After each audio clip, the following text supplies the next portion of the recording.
through internet that there was an incident of riot near the campus. He asked me to go home.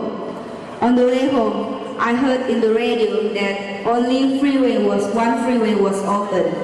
When I was almost reached the toll booth, I saw the line of half mile queuing to the booth. I was then very frightened. I decided to stay at my sister's place, which was in the north of Jakarta, where the majority Chinese live. That night, we could not sleep. We were frightened. We stayed close to the neighbor outside the house. On that evening, we listened to the CB radio connected to the police channel.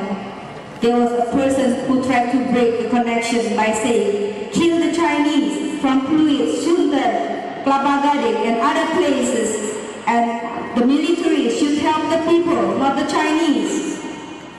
The next morning, my sister's family and my mom moved to my place, South Jakarta.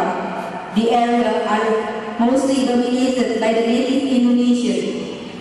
There were friends who were afraid asked for sanctuary at my home. Even at our place, we were all frightened. Every man in the complex were outside the complex to guard us. We were very fortunate that the looters just passed by the complex. However, they looted the supermarket in front of our complex. My sister's house was looted. She lost everything in the house, including spoon, forks. It was so empty, almost like a brand new house.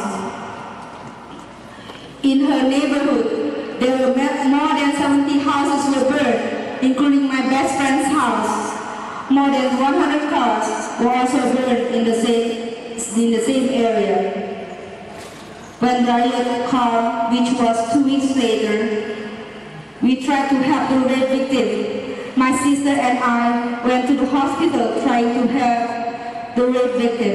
We saw lots of girls were raped. They did not only get raped, they were also being hurt. Some of them had their breasts and their genital chopped. Most of the victims have lost their memories and in critical condition. Every day in the hospital, we saw friends. We saw parents taking the life support of their own daughters. They could not stand to see the suffering of their own daughters. Many of them were gangly raped in front of their family and were thrown to the fire alive. One of my friends and her 5-year-old daughter were raped. Her husband was beaten to death. My friend could not accept the situation. She gave her daughter and herself a glass of insecticide to commit suicide. Besides raping and looting, many women were made appear to nude in front of public. Even before I came to the state, one of my Indonesian native staffs saw a Chinese woman in the public transportation and was asked to be nude. Before arriving to the United States, my mother was threatened by a young man with money or the car would be burned. She even experienced at the traffic light a young boy wanted to hurt her with a broken bottle.